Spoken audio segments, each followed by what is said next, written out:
May bago pong pahayag si Pangulong Duterte tungkol sa presidential aspirant na nagko-cocaine umano.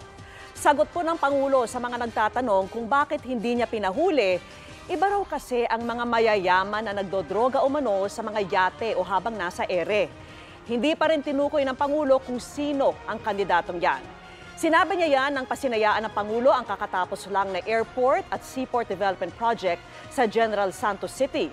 Nandoon din si presidential aspirant Bongo at ilang opisyal ng gobyerno sa pagbubukas ng 2 bagong gusali na inaasahang magpapalakas sa ekonomiya at turismo ng Gensan.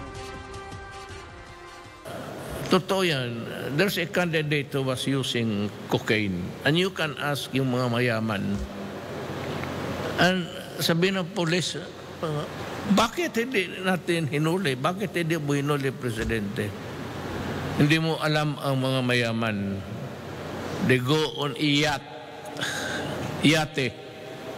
or in the air. Doon yan sila magsop-sop ng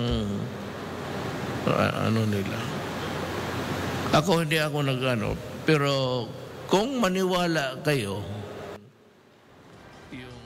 sa gitna naman ng sinuspending investigasyon ng International Criminal Court o ICC sa kampanya kontra droga, muling iginiit ng Pangulo na hindi siya haharap sa dayuhang korte.